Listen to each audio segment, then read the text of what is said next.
पाकिस्तान से जो अफसोसनाक खबरें आती हैं उसमें पाकिस्तान में होने वाले बम धमाके, और वो भी अपने ही मुसलमान बहन भाइयों पे, और फिर ये कहा जाता है कि ये मुसलमान ही नहीं।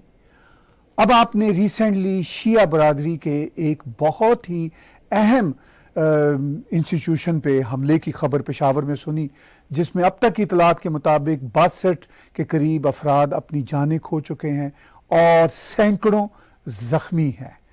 ये एक बहुत बड़ा चैलेंज है पाकिस्तान के लिए, और ख़ासतौर पर जब पाकिस्तान से बाहर जो बसते हैं वो उनके रिश्तेदार अजीज़ व अकारब भी उन बम धमाकों का शिकार होते हैं, और वो खबर सिर्फ पाकिस्तान की हद तक नहीं रहती। इसके साथ साथ पाकिस्तान में जो पॉलिटिकल टर्मोइल है वो भी अपनी इंतहाओं को छू रहा है। इन सब पे बातचीत होगी पाकिस्तान में हमारी बहुत ही अच्छी जर्नलिस्ट मोहतरमा आलिया शाह साहिबा से, हमारे साथ वीडियो लिंक पर जुड़ी हुई हैं लाहौर से। मैं खुश आमदीद कहता हूँ आलिया आपको।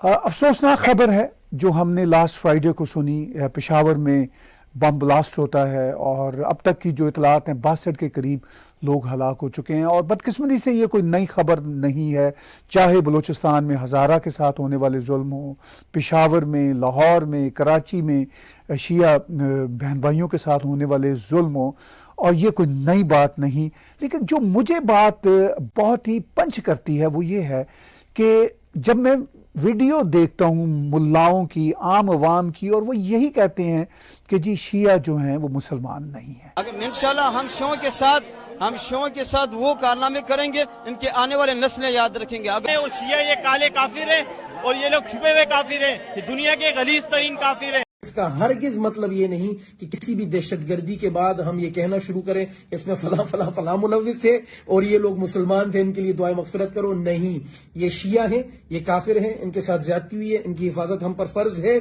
और हम इनकी हिफाजत करेंगे। ये लोग शरारत ना करें। तो ये नफरत तो ग्रास रूट की है।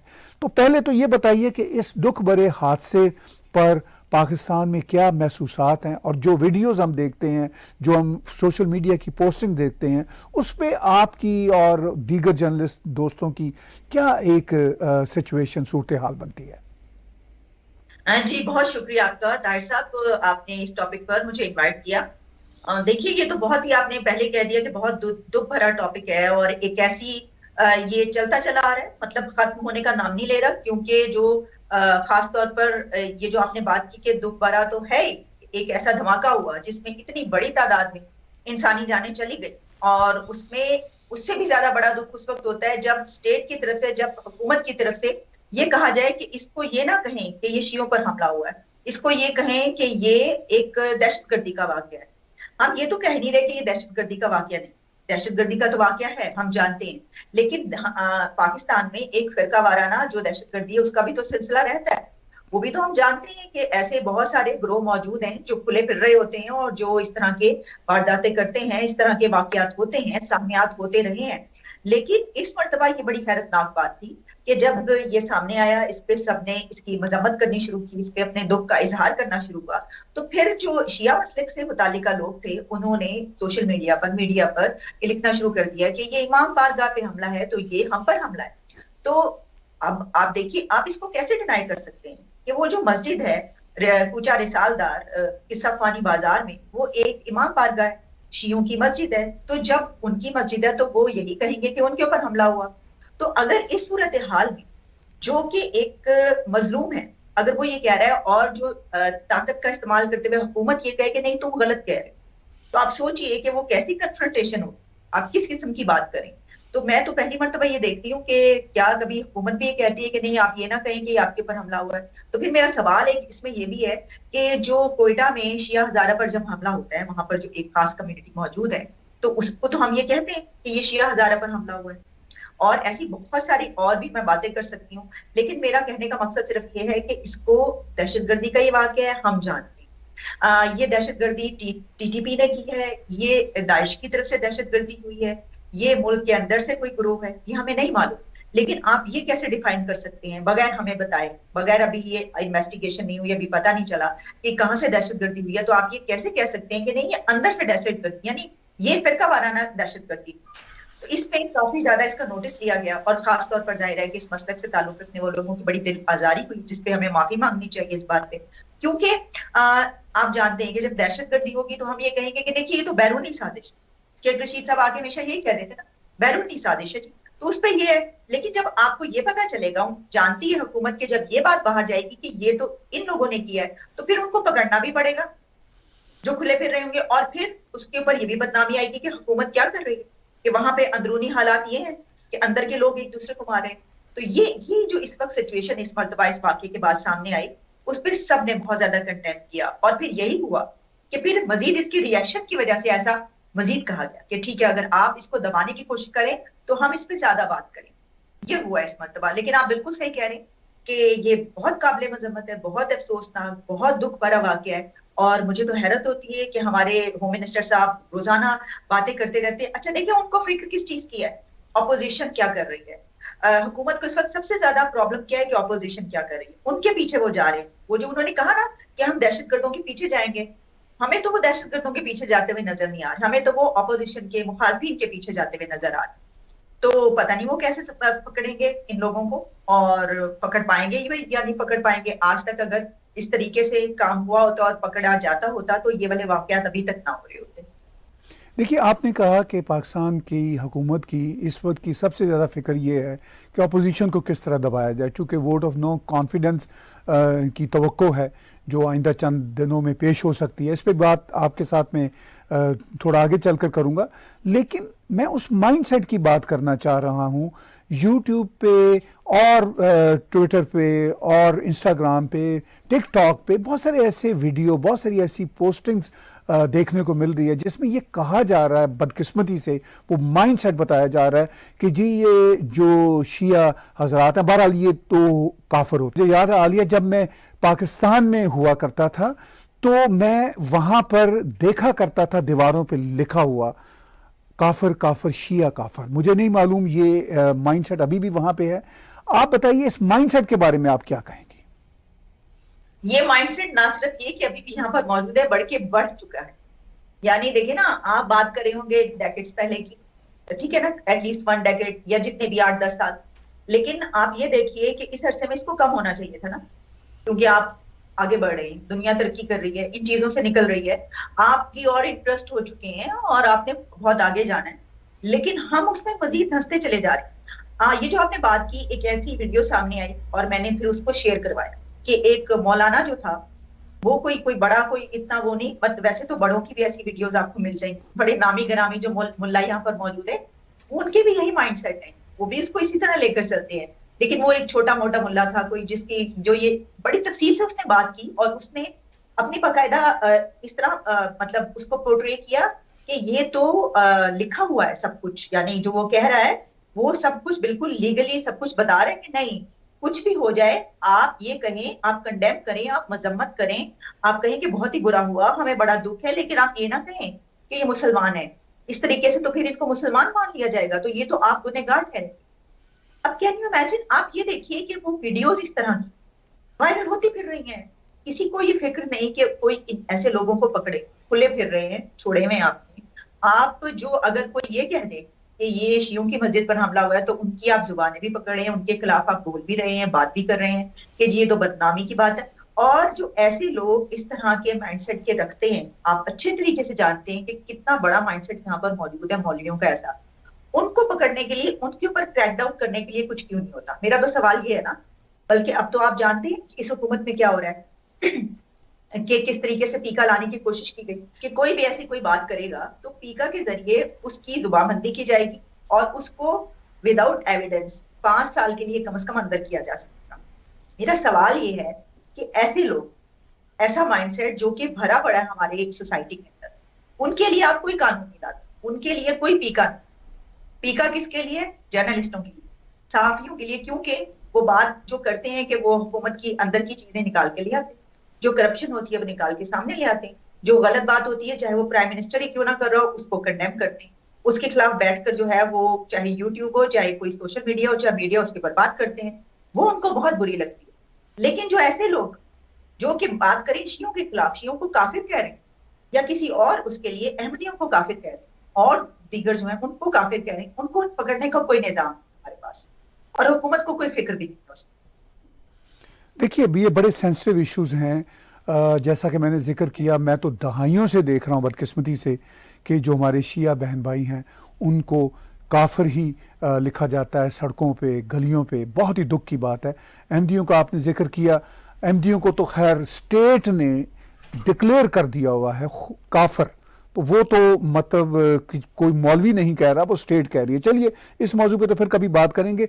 इस जो खौफनाक सानहे के तनाज़र में एक और बात मैं आपसे जानना चाहूँगा कि हुकूमत बार बार कहती है जी कि हम फ़िरका वारियत को ख़त्म करके रहेंगे। अभी जब कुछ महीने पहले हज़ारा में ऐसे वाक़यात हुए तो हज़ारा कम्युनिटी के लोगों ने एहतजाज किए। उन्होंने कहा जब तक प्राइम मिनिस्टर खुद नहीं पहुँचेंगे हम लाशें नहीं दफनाएंगे। इस हद तक मामला आगे बढ़ा। तो फिर ये कहते हैं जी हम काबू पा के रहेंगे, लेकिन फिर कुछ महीनों बाद या कुछ हफ्तों बाद ऐसा खौफनाक वाक़या होता है। इस सब खौफनाक वाक़े के बाद जो पेशावर में इतना बड़ा सान्या हुआ है, लगता है कि हमारे हुकूमती इदारे, लॉ इन्फोर्समेंट के एजेंसियां वहाँ की, पाकिस्तान की, वो कुछ डिटरमिन्ड हैं इसको कर्ब करने में, या सिर्फ बातें ही होंगी अब भी? जैसा मैंने आपको पहले बताया, देखिए आप अगर शेख रशीद के बयान अभी भी सुन लें कि उनको, मैंने आपको पहले ही बता दिया, हुकूमत को सिर्फ फिक्र है कि इस वक्त जो सिचुएशन है वो उनके लिए बहुत मुश्किल है। मुझे नहीं लगता कि किसी किस्म का कोई ऐसा मैकेनिज्म बन रहा है, क्योंकि देखिए ये इसको खत्म करने के लिए, इनको करने के लिए तो आपको उन लोगों को पकड़ना पड़ेगा जो इस तरह के काम कर रहे हैं। पहली बात तो ये, अगर ये मुल्क के अंदर से हुआ है तो फिर आपको मुल्क के अंदर जो लोग हैं उनको पकड़ना पड़ेगा, जो आपके बस की बात नहीं, क्योंकि अगर वो बस की बात होती तो FATF में नाम अभी तक क्यों होता। वही एक तो शिक है जो कि आप उसको पूरा नहीं कर पा रहे। वो ये कह रहे हैं कि जी इस तरह के ग्रोह, उसमें दर्जनों नाम है मौजूद है उनके पास, ये जो है इनको पकड़े, इनको इनके खिलाफ इन्वेस्टिगेशन करें, इनको सजाएं दें। तो अगर ये हमारे बस में होता, हम इतने जोगे होते तो हमारा FATF से नाम निकलना चुका होता। वो हम एक शिप पे जो है वो क्यों फंसे होते, हाथी के जो है वो दुम ही क्यों रह गए। तो मैं नहीं समझती कि इसके बारे में कोई ऐसी सीरियसनेस पाई जाती। अगर ऐसी सीरियसनेस पाई जाती होती तो हम वो एक शिप भी उसको पूरा करते। कोई मैकेनिज्म नजर नहीं आ रहा है इस सिलसिले में। अच्छा, अगर आप इसको इस तरीके से देखें कि अभी हमने TTP से मुज़ाकरात भी की, आपको पता ही।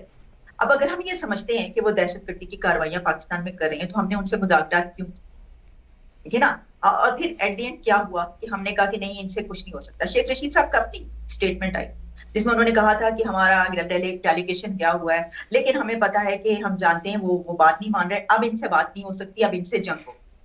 ठीक है, एक तो आप ये कहते हैं, फिर आप हमें नजर आते हैं, फिर थोड़ी देर के बाद ढीले पड़ जाते हैं, फिर कहते हैं कि नहीं है वो क्या करें। अच्छा, इसी तरीके से अगर आपको ये भी खौफ है कि वहां से दाइश के आने का खतरा है और वो इस तरह की कार्रवाइयां कर रहे हैं, दहशतगर्दी फैला रहे हैं, क्योंकि आप समझ सकते हैं, ठीक है, हम इसको मानते हैं कि जो बाहर से ऐसी दहशतगर्दी होती है वो भी टारगेट ऐसे सॉफ्ट उसको आपको करते हैं, मसलन ये कि वो उन्हें पता है कि अगर वो शिया मसलक को इस तरीके से बनाएंगे तो वो ज्यादा उछलेगा वाकया और बाहर जाएगा। हो सकता है कि बाहर वो लोग भी ऐसे ही सोचते हैं और इसी तरीके से टारगेट करते हैं। लेकिन फिर बात ये है कि आप उनसे डायलॉग क्यों कर रहे हैं, आप उनसे डील्स क्यों कर रहे हैं। और ये तो नहीं हो सकता, क्योंकि फिर उनके सामने कमजोरी जाहिर हो जाती है कि ये तो डरे हुए हैं, यानी ये कि ये चाहते हैं, हम तो जाहिर है कि जो अमन पसंद होता है, जो पुरसुकून चाहते हैं अपने मुल्क में, वो डरा हुआ ही होता है। ये बात तो अपनी जगह पर ठीक है, लेकिन इस सिलसिले में हर टॉपिक पर आपको बात मिल जाएगी, इस हुकूमत की हर टॉपिक पे आपको हर तरह का वो मिल जाएगा स्टेटमेंट। लेकिन ये जो टॉपिक है कि आप ऐसे यहाँ पर जो तबकात मौजूद हैं जो कि बहुत पिसे हुए हैं, जैसा कि मैंने आपको बताया, जिसमें अहमदी भी हैं, कादियानी भी हैं, जिसमें शिया भी हैं, जिसमें आप देखिए ना टोटल 4% अगर माइनॉरिटीज हैं तो कितने थोड़े से लोग हैं, तो उनके साथ भी ये सलूक हो रहा है। और आप एक और बात इसमें बहुत जरूरी है, देखिए ताहिर साहब, हमारी जो हुकूमत है उसमें जो रिलीजियस मिनिस्ट्री है उसने अभी तक इन लोगों के लिए क्या काम किया, ये भी तो देखने वाली बात है। मेरे प्रोग्राम में आए थे डॉक्टर रमेश कुमार, जो हिंदू काउंसिल के चेयरमैन हैं और मिनिस्टर भी रह चुके हैं, तो उन्होंने बिल्कुल मेरे प्रोग्राम में आकर साफ साफ बताया था कि जो इन्फोर्स्ड कन्वर्जन्स हैं उनके खिलाफ एक एंटी इन्फोर्स्ड कन्वर्जन बिल आ रहा था, और उसमें के जो जबरदस्ती की शादियां हैं हिंदू उसमें या इस तरीके से आती, तो उन्होंने कहा कि उन्होंने उसको करने की कोशिश की और असेंबली तक पहुंचा ये मामला। लेकिन फिर उस दिन जो मिनिस्टर थे, रिलीजियस अफेयर्स के मिनिस्टर, वो और चंद दीगर और लोग हुकूमत में जो कि इसी माइंडसेट से ताल्लुक रखते हैं, वो नहीं हुआ पास वो बिल। तो जब हम ये देखते हैं कि आप अगर इसके बारे में कोई लेजिस्लेशन नहीं ला सकते, कोई कानून ही नहीं बना सकते ऐसे माइंडसेट के खिलाफ, तो फिर आप हम क्या हो सकता है इसके बारे में। और लेजिस्लेशन तो चले दूर की बात, हम तो ऐसे लोगों को भी नहीं पकड़ पा रहे जो आपने बात की कि वो बैठ के वीडियोस बना कर इतनी जहरीली वीडियोस कि वो एक मसलक के खिलाफ, एक कम्युनिटी के खिलाफ, एक मजहब के खिलाफ, उसके लोगों के खिलाफ, इंसानियत के खिलाफ वो ऐसी बातें कर रहे हैं, उनको काफिर करार दे रहे हैं और उनको पकड़ने वाला कोई नहीं है। तो लेजिस्लेशन तो फिर बहुत दूर की बात है। देखिए, आपने 2 बार इस बात की तरफ निशानदही की कि हुकूमत जो मुजालम हो रहे हैं शिया बरादरी पर, उसके सिलसिला में खुल के कार्रवाई करने की बजाय अपोजिशन के पीछे भाग रही है। इस मौजू की तरफ आते हैं तो पाकिस्तान में सबसे बड़ी जो खबर इस वक्त जन्म ले रही है वो है इमरान खान को हटाने की एक मुमकिना कोशिश अपोजिशन की तरफ से, जो बड़ी लीगल बुनियादों पर होगी, यानी वोट ऑफ नो कॉन्फिडेंस पेश किया जाएगा।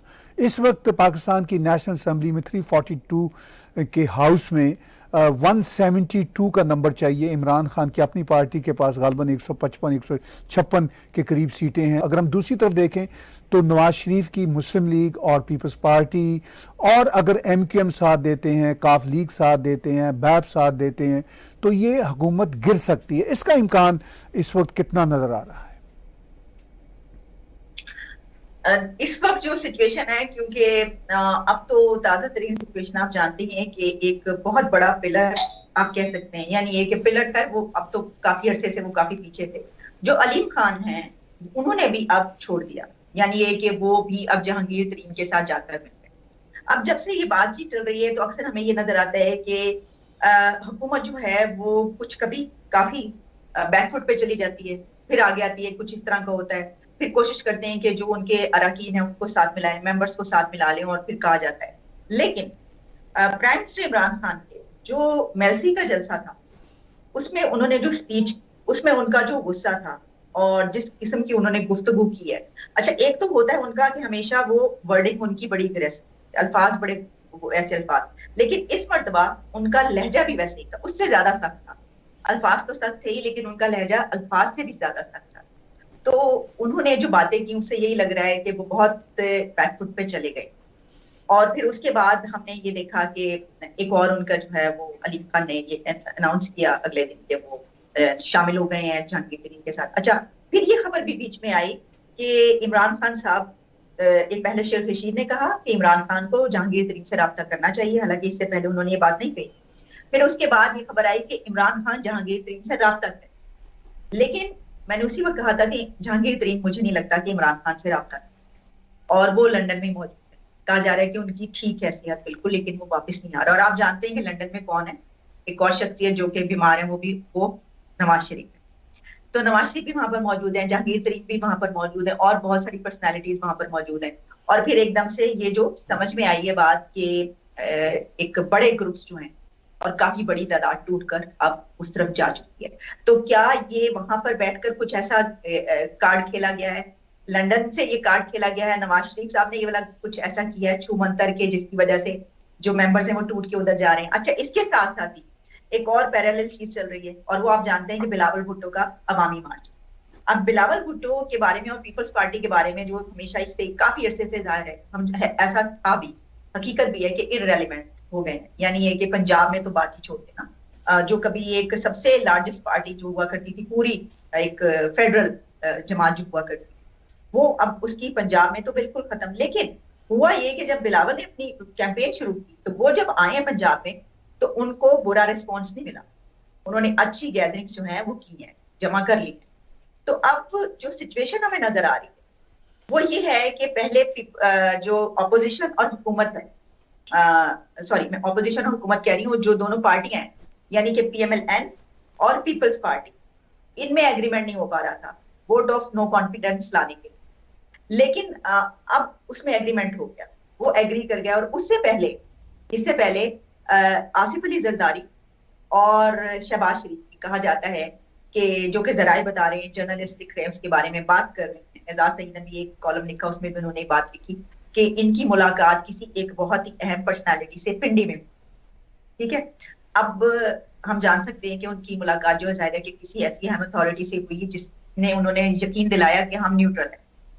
तो उसके बाद हमने देखा कि उसके अगले 1-2 दिन के अंदर हमें फौरी तौर पर नजर आया कि दोनों पार्टियां एग्री कर गई और नो कॉन्फिडेंस वोट आ रहा है। तो इससे लगा कि वाकई कोई इनकी मुलाकात हुई है और उनको यकीन आ गया है। वैसे तो यकीन करना जरा मुश्किल लग रहा है मुझे न्यूट्रलिटी का, जिस तरफ से कहा जा रहा है, लेकिन पता नहीं, बहरहाल उनको अगर यकीन आ गया तो उन्होंने कहा जी फटाफट नो कॉन्फिडेंस वोट लाए। तो ट्यूसडे को कहा जा रहा है कि ये आएगा और मंगल के रोज इसको ला पाएंगे वो।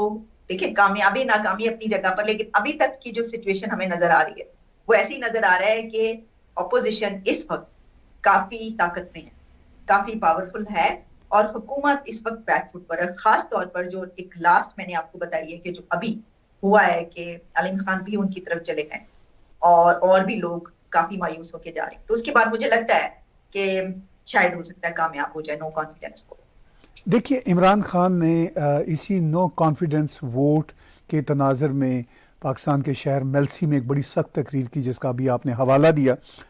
तो अगर उनकी हुकूमत गिर जाती है तो वो कितना ख़तरनाक हो सकते हैं अपोजिशन के लिए और इस्टेब्लिशमेंट के उन हलकों के लिए जो ज़ाहिर है उनकी इस बार मदद नहीं करेंगे, क्योंकि ये लफ्ज़ वो बार बार इस्तेमाल कर रहे हैं कि अगर मुझे हटाया गया तो मैं बहुत ख़तरनाक साबित होऊंगा।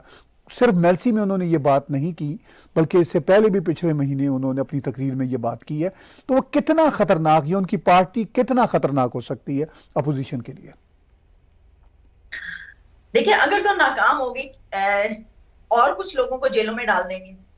जो वो खतरनाक होने की बात करते हैं, उन्होंने जो वो स्पीच कर डाली है वो तो मुल्क के लिए बड़ी खतरनाक स्पीच लगी मुझे। लेकिन ना उन्होंने ईयू को जिस तरीके से क्रिटिसाइज किया, ईयू, नेटो, अमेरिका, इंडिया का चलें कार्ड तो हमेशा खेला ही जाता है यहाँ पर। रिलीजन का कार्ड भी हमेशा सियासतदान पॉलिटिशियंस खेलते हैं, उसके बल पर इलेक्शन में वोट भी हासिल करते हैं। लेकिन ईयू और देखिए ये बिल्कुल वही स्टैंड है तारिक साहब। अगर आप देखें कुछ अर्सा पहले टीएलपी ने यही तो स्टैंड था टीएलपी का। तो क्या हम ये समझें कि प्राइम मिनिस्टर ने टीएलपी का स्टैंड जो है वो ले लिया और टीएलपी के स्टैंड को लेकर वो उन्होंने फॉरेन पॉलिसी का ही स्टैंड हो गया कि ईयू के खिलाफ बात करनी। इससे पहले तो ईयू के खिलाफ कोई बात चले, अमेरिका के खिलाफ बातें होती थी, उनसे हमारे सारे प्लान्स भी चलते हैं, सब कुछ चलता है और इसके बावजूद हम उनको बुरा भला कहते रहते हैं। वो तो वो सुनते भी रहते हैं, उन्हें मालूम भी है सब, लेकिन वो उनको पता है कि जी हमसे लेते भी हैं, खाते भी हैं और फिर भी हमें बुरा भला कहते रहते हैं। लेकिन ईयू के खिलाफ जो इमरान खान साहब ने बातचीत की है वो साफ पता चल रहा है कि वो उन्होंने इसलिए की कि अगर नो कॉन्फिडेंस वोट कामयाब हो गया तो फिर ये कहेंगे कि भाई इनकी क्या औकात थी कि मुझे उतारे, मुझे तो अमेरिका ने उतारा है, मुझे तो वहां के लोगों ने उतारा है, ईयू ने, क्योंकि मैंने उनके खिलाफ स्पीच की।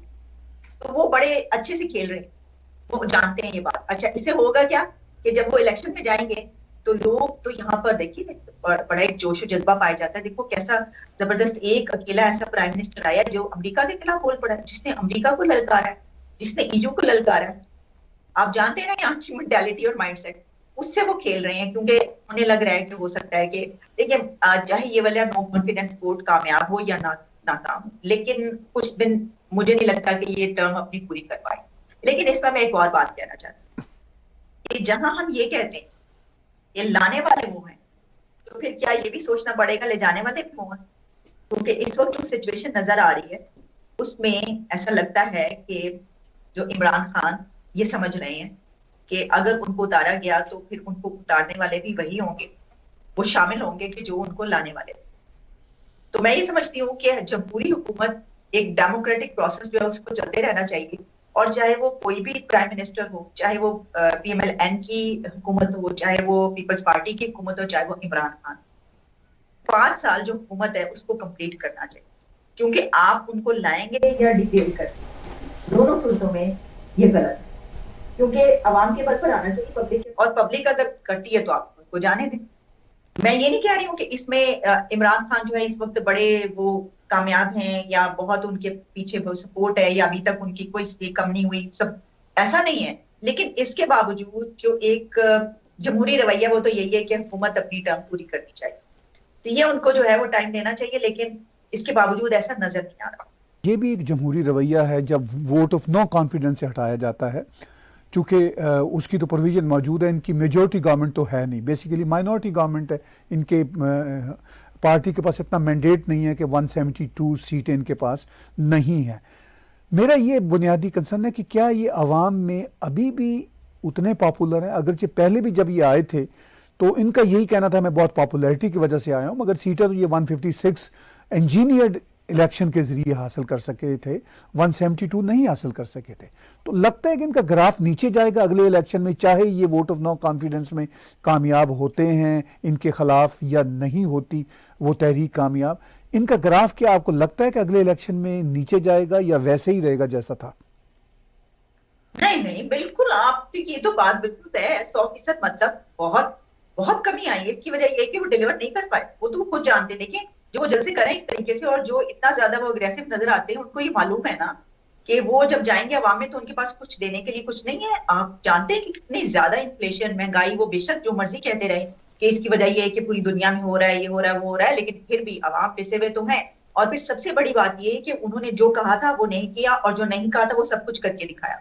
तो इससे भी अवाम जो है एक बहुत बड़ा तबका अवाम है जो कि पहले न्यूट्रल था या ये समझता था कि ठीक है देखते हैं, वो तो बिल्कुल उनके अब नहीं रहा, उनके साथ न्यूट्रल ही नहीं रहा, खिलाफ हो चुका है। और जो लोग उनको सपोर्ट करते थे उनके साथ थे। अब आप इससे अंदाजा कर लीजिए ना कि उनके जो हुकूमत में साथ थे, अगर आप उठाकर देखें तो जितने लोग जिन्होंने पार्टी के लिए अपनी जिंदगियां वक्त दी, अपनी जायदादें जो है वो भी वक्त कर दी, पैसे से, वक्त से, जो उनके साथ 15-15, 20-20 साल से उनकी पार्टी के साथ लोग थे, फाउंडर मेंबर्स, वो सब उनको छोड़ के चले गए। अब उनके साथ खड़ा कौन है इस वक्त? अगर आप देखें कितना अनफॉर्चुनेट ये सिचुएशन है कि उनके साथ इस वक्त वो लोग हैं सिर्फ जो कि नए शामिल हुए पार्टी, जो कि दूसरी पार्टियों से टूट कर आए, और जो रियलिटी में ओरिजिनली इस पार्टी से ताल्लुक रखते हैं, पीटीआई से, वो तो सब उनको छोड़ के गए। फिर उन्होंने उनके खिलाफ बोलना शुरू कर दिया और वो फिर दूसरी पार्टियों में अब शामिल हो रहे हैं जाके, या फिर ये कि वो चले गए कि नहीं हम तो, फिर कैसी कैसी बातें उन्होंने बाहर निकाली, क्या क्या कुछ हुआ। तो जब इतने करीबी आपकी अपनी पार्टी के लोग छोड़ के जा रहे हैं, तो आप क्या समझते हैं कि अवाम में आपकी पॉपुलैरिटी कम नहीं हुई होगी? यकीनी तौर पर पॉपुलैरिटी बहुत कम हुई है, और पीटीआई इस बात को जानती है, बहुत अच्छे तरीके से जानती है। लेकिन इसके बावजूद देखिए, आपने जो एक बात कही, मैं उसको मानती हूँ कि ये भी एक जमहूरी तरीका है, ठीक है, ये ऐसा है। लेकिन हमें ये भी तो पता है ना कि पाकिस्तान में कभी भी कोई हुकूमत, किसी भी हुकूमत का आना या जाना सिर्फ जमहूरी तरीके से नहीं होता। ये भी तो आप माने ना, ये आप तस्लीम करते हैं या नहीं करते? लेकिन आपने एक आखिर में, मैं ये बात जरूर अपने आपके सवाल के जवाब में कहूंगी कि आपने एक सवाल पूछा था कि कितने खतरनाक होंगे। तो देखिए, खतरनाक तो वो ऑपोजिशन के लिए भी होंगे, अगर वो निकल गए तो, और ऑपोजिशन ताकत में आ गई तो ऑपोजिशन के लिए तो वो खतरनाक नहीं रहे। लेकिन अगर वो रहे तो अपोजिशन के लिए तो चलिए वो ये खतरनाक होंगे कि उनको मजीद जेलों में डालें, उनके खिलाफ बहुत ज्यादा केसेस बनेंगे, उनको फिर वापस लाला कभी जेलों में डाला जाएगा। ये सब कुछ वो जितनी फोर्स से अभी कर रहे हैं उससे 100% ज्यादा फोर्स से शुरू कर दें, और अगले 5 साल के लिए भी जो है वो अपनी सेव करने के लिए इस तरह के टैक्टिक्स भी यूज करेंगे, इस तरह की लेजिस्लेशन भी करेंगे, सब कुछ, ईच एंड एवरीथिंग, वो वाला हदबा इस्तेमाल करेंगे जो गैर कानूनी है या कानूनी, इससे उनको फर्क नहीं पड़ता। क्योंकि अभी तक हम देखते आ रहे हैं कि उन्होंने हर किस्म का हलवा इस्तेमाल किया है। वो किसी डिक्टेटर की कोई टैक्टिक हो, कोई इस तरह की चीज हो, उनको कोई फर्क नहीं पड़ता इस चीज से कि उनको कोई डिक्टेटर कहे या ना कहे, कोई फाशिस्ट कह रहा है तब भी उनको इन चीजों से फर्क नहीं पड़ता। वो तो हमने देख लिया 3 सालों। लेकिन इस्टेब्लिशमेंट के साथ भी फिर वो जो जितनी वो बातें पहले किया करते थे उससे कहीं ज्यादा बातें वो उनके खिलाफ करेंगे, क्योंकि अब उनको पता चल गया है कि अब तो मैं अपने ऊपर और बहुत कुछ कहेंगे। मैं ये समझती हूँ कि बहुत बहुत ज्यादा कुछ जो है वो हमें कॉन्फ्लिक्ट नजर आएगा। वो जो मैस है वो वाकई बढ़ता नजर आएगा अगर वो इक़्तिदार में रहते हैं। शायद हम दूसरी तरफ ये देखते हैं कि एस्टेब्लिशमेंट ने भी देख लिया कि हम जिसको लाए थे ये डिलीवर नहीं कर सका। अगर ये वोट ऑफ कॉन्फिडेंस से नहीं जाता तो अगला इलेक्शन जीतने के लिए ये अपनी मर्जी के ISI में तब्दीलियां करेंगे, इवन शायद एक्सटेंशन भी बाजवा साहब को ना मिले। वो ये भी बहुत ज़्यादा ख़तरात हैं जो हम यहाँ पे बैठ के महसूस कर रहे हैं कि जो वहाँ की इस्टेब्लिशमेंट है वो देख रही है। और ये बात कि ये अगर हुकूमत में रहते हैं, वोट ऑफ नो कॉन्फिडेंस इनके ख़िलाफ़ कामयाब नहीं होती तो ये लोगों को जेल में भरने की कोशिश करेंगे। ये कोशिश ज़रूर करेंगे, मगर जाहिर है जब तक इस्टेब्लिशमेंट इनके पीछे खड़ी नहीं होगी इनके लिए मुश्किल होगा। एक आखिरी बात मैं आपसे ये जानना चाहूँगा आज की गुफ्तगू में कि आपने अभी पीछे जिक्र किया कि पीपल्स पार्टी और पाकिस्तान मुस्लिम लीग नवाज ग्रुप में ये पहले एक तरह से अंडरस्टैंडिंग नहीं हो पा रही थी कि वोट ऑफ नो कॉन्फिडेंस पेश की जाए, मगर अब अंडरस्टैंडिंग हो गई है। और हमने पिछले दिनों एक स्टेटमेंट पीपल्स पार्टी की तरफ से ऐसी भी देखी कि वो इस बात पर भी मुत्तफिक नज़र आते हैं कि इंटरिम लीडर जब तक इलेक्शन नहीं होते शायद पाकिस्तान मुस्लिम लीग की तरफ से आने के लिए वो हामी भरने को तैयार हैं, उनको इंडोर्स करने को तैयार हैं। तो आपको लगता है कि इन पार्टियों की जो आपस में टसल्स है, जो पावर पे कब्जा करने का एक नेचुरल जो जज्बा होता है, वो मजीद नुकसान डालेगा, चूंकि इलेक्शन तो अगला सर पे खड़ा है? जी, इसका जवाब देने से पहले मैं आपको ये कह दूं, जो आपने अभी वो बात की कि वो बिल्कुल एक्सटेंशन वाली जो बात है वो बिल्कुल अपनी जगह पर है। वो तो बिल्कुल इसमें काफी ज्यादा कॉन्फ्लिक्ट पाया जाता है। बल्कि मैं देख रही थी कॉलम जो लिखा गया, जो मैंने आपको मेंशन भी किया उस कॉलम को, उसमें तो ये तो लिखा गया कि बात जो है वो काफी एक ऐसे माहौल तक, खौफनाक माहौल तक पहुंच चुकी है जिसमें एक दूसरे को मरने मारने की बात भी हो जाती है। पता नहीं वो अब किस हद तक सच है या नहीं है, लेकिन बहरहाल ये बात यहाँ तक की जा रही है। तो वो ऐसा तो उनका कोई मूड लग नहीं रहा, वो ऐसा कोई काम, वो अपने जो फेवरेट हैं, जिनको वो समझते हैं कि उनके साथ वो ठीक हैं और वही उनको सपोर्ट करेंगे और आगे अगले 5 साल भी वही दिलवाएंगे, वो मेरा ख्याल है कि जाहिर है कि ऐसे ही उनको लाना चाहेंगे, अपने फेवरेट को ही लाना चाहेंगे। जो भी होता है जाहिर है कि वो इसी तरह करता है, वो भी ऐसे ही चाहेंगे। लेकिन जो आपने अभी ये वाली बात की पार्टियों के बीच, तो बड़ी दिलचस्प सूरत हाल ये है कि देखिए ये जो सेटअप है, इसमें अगर नो कॉन्फिडेंस वोट आता है तो उसके बाद जो हुकूमत बनती है उसमें शहबाज शरीफ बनेंगे यहाँ पे या काफ लीग को दिया जाएगा।